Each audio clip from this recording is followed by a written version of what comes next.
Brasil, coração do mundo, pátria do Evangelho. Psicografado por Francisco Cândido Xavier. Ditado pelo Espírito Humberto de Campos. Capítulo 7. Os negros do Brasil. Sob o domínio espanhol, Portugal sofria todas as consequências da sua desídia e imprevidência. A Espanha guardava o cetro de um império resplandecente e maravilhoso. Suas frotas poderosas cobriam as águas de todos os mares, carregando os tesouros do México e do Peru, do Brasil e das Índias, os quais faziam afluir para Madrid a mais elevada porcentagem de ouro do mundo inteiro.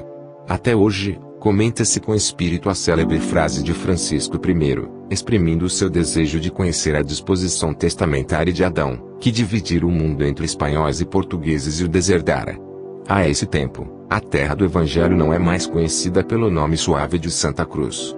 À força das expressões comuns, dos negociantes que vinham buscar as suas fartas provisões de pau-brasil, seu nome se prende agora ao privilégio das suas madeiras.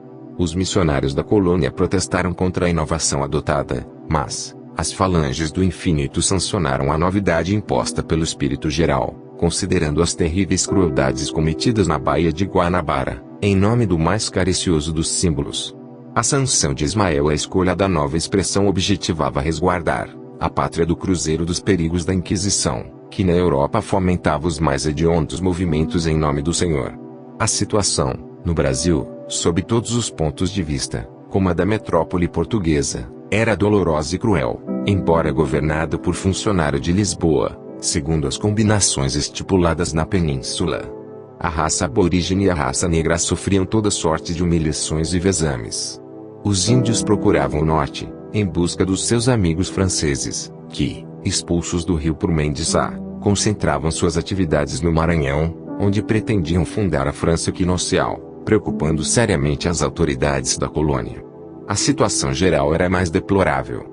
Ismael e seus abnegados colaboradores sofrem intensamente em seus trabalhos árduos e quase improfícuos, no sentido de organizar o Instituto Sagrado da Família nas florestas inóspitas, onde os brancos não dispensavam consideração às leis humanas ou divinas, na condição de superioridade que se atribuíam.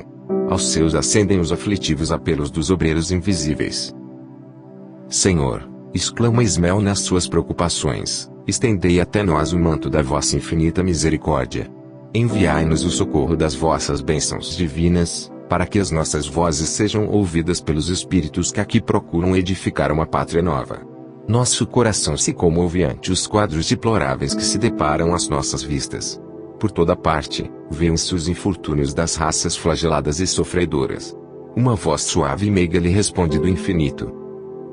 Ismael, nas tuas obrigações e trabalhos, considera que a dor é a eterna lapidaria de todos os espíritos, e que o nosso Pai não concede aos filhos fardo superior às suas forças, nas lutas evolutivas.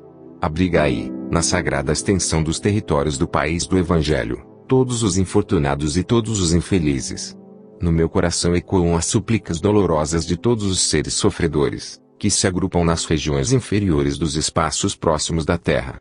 Agasalha-os no solo bendito que recebe as irradiações do símbolo estrelado, alimentando-os com o pão substancioso dos sofrimentos depuradores e das lágrimas que lavam todas as manchas da alma. Leva essas coletividades espirituais, sinceramente arrependidas do seu passado obscuro e delituoso, a tua bandeira de paz e de esperança. Ensina-lhes a ler os preceitos da minha doutrina, nos códigos dourados do sofrimento. Ismael sente que luzes compassivas e misericordiosas lhe visitam o coração e parte com os seus companheiros, em busca dos planos da erraticidade mais próximos da terra. Aí se encontram antigos batalhadores das cruzadas, senhores feudais da Idade Média, padres e inquisidores, espíritos rebeldes e revoltados, perdidos nos caminhos cheios da treva das suas consciências polutas. O emissário do Senhor desdobra nessas grutas do sofrimento a sua bandeira de luz, como uma estrela d'alva, assinalando o fim de profunda noite. Irmãos, exorta ele comovido, até o coração do Divino Mestre chegaram os vossos apelos de socorro espiritual. Da sua esfera de brandos arrebóis cristalinos, ordena a sua misericórdia que as vossas lágrimas sejam enxugadas para sempre. Um ensejo novo de trabalho se apresenta para a redenção das vossas almas, desviadas nos desfiladeiros do remorso e do crime. Há uma terra nova, onde Jesus implantará o seu evangelho de caridade, de perdão e de amor indefiníveis. Nos séculos futuros, essa pátria generosa será a terra da promissão para todos os infelizes. Dos seus celeiros inesgotáveis sairá o pão de luz para todas as almas, mas, preciso se faz nos voltemos para o seu solo virgem e exuberante a construir-lhe as bases com os nossos sacrifícios e devotamentos. Ali encontrareis, nos carreiros aspérrimos da dor que depura e santifica, a porta estreita para o céu de que nos fala Jesus nas suas lições divinas. Aprendereis, no livro dos padecimentos salvadores, a gravar na consciência os sagrados parágrafos da virtude e do amor, na epopeia de luz da solidariedade, na expiação e no sofrimento. Sabei que todas as aquisições da filosofia e da ciência terrestres são flores sem perfume, ou luzes sem calor e sem vida, quando não se tocam das claridades do sentimento. Aqueles de vós que desejarem o supremo caminho venham para a nossa oficina de amor, de humildade e redenção. E aí, nas estradas escuras e tristes da angústia espiritual, viu-se, então, que falanges imensas, ansiosas e extasiadas, avançavam com fervorosa coragem para as clareiras abertas naquela mansão de dor e de sombras. Todos queriam, no seu testemunho de agradecimento, beijar a bandeira sacrossanta do mensageiro divino. O seu emblema, Deus, Cristo e caridade, refulgia agora nas penumbras, iluminando todas as coisas e clarificando todos os caminhos. As esperanças reunidas, daqueles seres infortunados e sofredores, faziam a vibração de luz que então aclarava todas as sendas e abria todos os entendimentos para a compreensão das finalidades, das determinações sublimes do alto. Essas entidades evolvidas pela ciência, mas pobres de humildade e de amor, ouviram os apelos de Ismael e vieram construir as bases da terra do cruzeiro.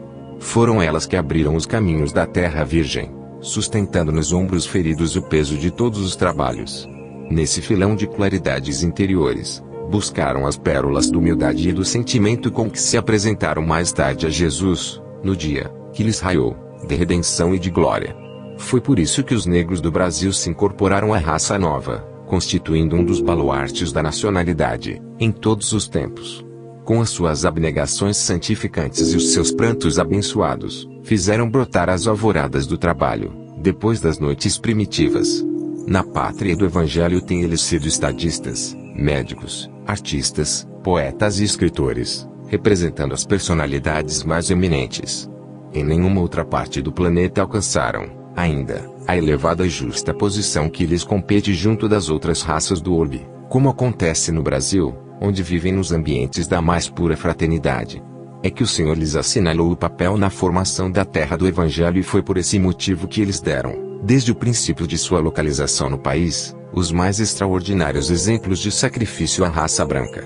Todos os grandes sentimentos que nobilitam as almas humanas eles os demonstraram e foi ainda o coração deles, dedicado ao ideal da solidariedade humana, que ensinou aos europeus a lição do trabalho e da obediência, na comuna fraterna dos Palmares, onde não havia nem ricos nem pobres e onde resistiram com o seu esforço e a sua perseverança, por mais de 70 anos, escrevendo, com a morte pela liberdade, o mais belo poema dos seus martírios nas terras americanas.